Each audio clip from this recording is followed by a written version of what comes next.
భారత communist party CPI ప్రతినిధి బృందం జల్లి విల్సన్ గారు మాజీ ఎమ్మెల్సీ, అదేవిధంగా సిపిఐ జాతీయ కార్యవర్గ సభ్యురాలు అక్కినేని వనజ గారు, సిపిఐ రాష్ట్ర కార్యవర్గ సభ్యులు డి జగదీష్ గారి నేతృత్వంలో ఎన్నికల కమిషనర్ వివేక్ యాదవ్ గారిని కలిసి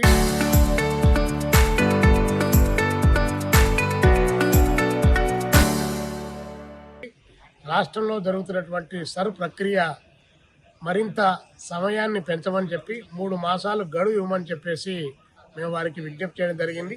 ఇప్పుడు జరుగుతున్నటువంటి ప్రక్రియలో పట్టణ ప్రాంతాల్లో ఉన్నటువంటి ఓటర్లు చాలా పెద్ద ఎత్తున దాదాపు 40-45% మంది ఓటర్లకు కూడా నమోదు చేసుకోలేనటువంటి పరిస్థితి కొనసాగుతుంది.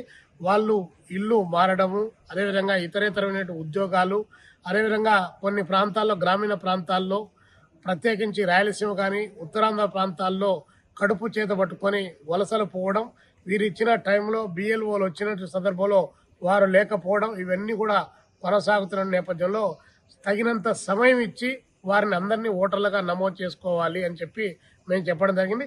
వారు 90% డిజిటల్ మీడియా ద్వారా 90% ఆన్లైన్లో వచ్చాయని చెప్పారు.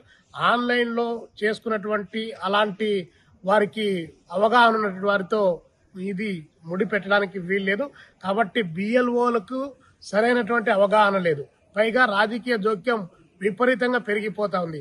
ఎమ్మెల్యేల దగ్గర, మాజీ ఎమ్మెల్యేల దగ్గర అటువైపున ఇటువైపున చాలా మంది వారి అప్లికేషన్లు వారి దగ్గర పెట్టుకొని వారి పార్టీ అనుయాయులను అక్కడ చేర్చుకునే పద్ధతిలో ఉన్నారు తప్ప నిజమైనటువంటి ఓటర్స్ దగ్గరికి ఇది పోనటువంటి పరిస్థితి కొనసాగుతుంది. అందుకని మేము నిర్దిష్టంగా అందరి ఓటర్లను కూడా నమోదు చేసుకోవాలి అనే దాంట్లో భాగంగా మేము విజ్ఞప్తి చేయడం జరిగింది.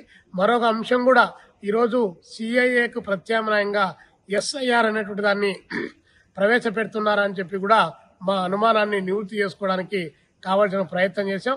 ఎందుకంటే ఆధార్ కార్డు చెల్లుబాటు కాలే, ఓటర్ కార్డు చెల్లుబాటు కాలేదు, పాన్ కార్డు చెల్లుబాటు కాలేదు, చివరికి పాస్పోర్ట్ కూడా చెల్లుబాటు కాలేదంటే మరి భారతీయ పౌరుడుగా తాను గుర్తింపు పొందడానికి మరి ఇతరేతరం ఏమైనా కార్డు ఏమైనా ఉందా, లేకపోతే ఆర్ఎస్ఎస్ బీజేపీ కార్డు ఏమైనా కావాలా అనేటువంటి పద్ధతుల్లో కూడా ఈరోజు దేశంలో జరుగుతున్నటువంటి చర్చ. కాబట్టి ఇప్పటికే దాదాపు 6.5 కోట్ల ఓటర్లను తొలగించినటువంటి దేశవ్యాప్తంగా ఈ సర్ ప్రక్రియ ద్వారా కంప్లీట్గా దేశమంతా సర్ ప్రక్రియ కొనసాగితే 20-25 కోట్ల మంది ఓటర్లను తొలగించడానికి శ్రీకారం చుట్టిన నేపథ్యంలో ఇవన్నీ జరుగుతున్నాయి. నిజంగా ఓటర్ నమోదు చేసుకోవాలి, ఓటర్లు అందరికీ వారికి హక్కులు కావాలి అంటే ఖచ్చితంగా ప్రభుత్వం టైం పొడిగిస్తుంది అనేటువంటి మేము భావిస్తా ఉన్నాం. మరొక అంశంలో ఈరోజు ఓటర్ కాకపోతే అతనికి అందేటువంటి ఓటర్గా ఉంటేనే సరైనటువంటి ప్రభుత్వం ఇచ్చేటువంటి పెన్షన్లు కానీ ఇతరేతరమైన సౌకర్యాలు కానీ అందుబాటులోకి రాదు. అసలు తను ఓటరే కాలేదంటే రేపు భారతీయ పౌరుడు కూడా కాదు. తన దగ్గర ఉన్నటువంటి ఏ కార్డు చెల్లుబాటు కానప్పుడు మరి ఎట్లా భారతీయ పౌరుడు అవుతాడు? కాబట్టి ప్రతి భారతీయ పౌరుడికి అర్హతగలటువంటి వాళ్ళందరికీ ఓటు హక్కు వచ్చే పద్ధతిలో టైం ఎక్స్టెండ్ చేయాలని చెప్పి మేము సిపిఐగా విజ్ఞప్తి చేస్తా ఉన్నాం.